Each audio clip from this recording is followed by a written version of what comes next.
অচলাবস্থাটা খুব আর্টিফিশিয়াল আমার মনে হচ্ছে, চাইলেই কেটে যায়। এটা তৈরি করা হয়েছে, এটা স্পন্সর্ড, প্ল্যান। এত বছর ব্রাত্যবাবু কত বছর শিক্ষামন্ত্রী আছে? 3 বছরের বেশি হয়ে গেছে। তিনি একবারও যাদবপুরে যাওয়ার প্রয়োজন মনে করলেন না। হঠাৎ করে এই ভোটের আগে, যখন ঠিক 1 বছর মতো বাকি আছে, তার যাদবপুরে যাওয়ার কী প্রয়োজন হল? বাম এবং তার সাথে তৃণমূল, এদের নিজেদের পরস্পরের পিঠ চুলকে দেওয়ার প্রতিযোগিতা চলছে। বামেদের পিঠ চুলকে দেবে তৃণমূল, আর তৃণমূলের পিঠ চুলকে দেবে বামপন্থী। এটা রাজনৈতিক কৌশল, purely it's a political agenda, political planning. বামকে একটু শক্তিশালী করে দিয়ে, একটু রিলেভেন্ট করে দিই। এই মুহূর্তে তো বাম রিলেভেন্ট নেই। গত লোকসভা নির্বাচনের পর আরও ধপাস করে পড়ে গেছে। সব মিলিয়ে মনে হয় 60 লক্ষের আশেপাশে ভোট আছে। আমি বলে দিচ্ছি আগামী বিধানসভায় 40 লক্ষে পৌঁছবে ওটা।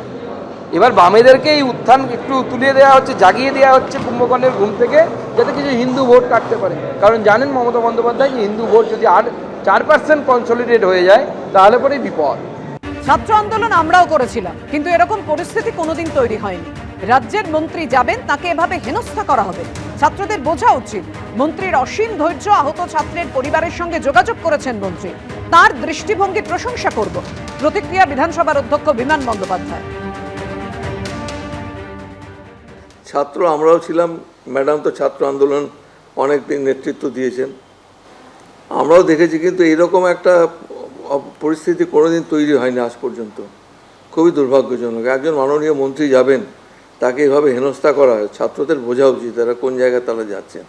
তবু মাননীয় মন্ত্রীর আমি বলবো তো অসীম ধৈর্য, এবং যেভাবে সহানুভূতির সঙ্গে এই পুরো ঘটনাটা উনি দেখেছেন, বিশেষ করে যে ছেলেটি আহত হয়েছিল সেই ব্যাপারে তাদের বাড়ির সঙ্গে যোগাযোগ করা, যেভাবে করেছেন, আমি তো বলবো এটা তার দৃষ্টিভঙ্গির প্রশংসাই করতে হয়। হাইকোর্ট বলে দিয়েছেন, হাইকোর্টের উপর আমি কোনো কথা বলতে চাই না।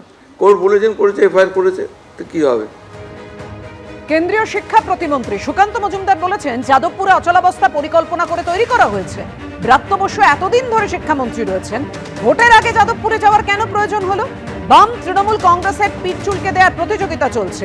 বামেদের শক্তিশালী করতে রাজনৈতিক কৌশল, বামেদের জাগানোর চেষ্টা চলছে যাতে হিন্দু ভোট কাটতে পারে। আক্রমণ সুকান্ত মজুমদার। দুদিনের মধ্যে বিচারপতি তীর্থঙ্কর ঘোষের মুখে ফের যাদবপুর কাণ্ডে গুরুতর গাফিলতির প্রসঙ্গ। আবার বলছি, যাদবপুর কাণ্ডের সময় মন্ত্রী নিরাপত্তার ক্ষেত্রে গুরুতর গাফিলতি হয়েছে। এমন হয়নি যে প্রচুর লোক এসে মন্ত্রীর ওপর হামলা করেছে। ঘটনাস্থলে নিরাপত্তা রক্ষীর সংখ্যাও অপ্রতুল ছিল না। জানতে চাইব, মন্ত্রী নিরাপত্তার দায়িত্বে থাকা কতজন পুলিশ আধিকারিক আহত হয়েছেন? যদি সাংবিধানিক পদাধিকারী ব্যক্তিরা একবার পদ গ্রহণ করেন, তাহলে তাকে প্রোটোকল তো মানতেই হবে। এমনই মন্তব্য হাইকোর্টের বিচারপতি তীর্থঙ্কর ঘোষের।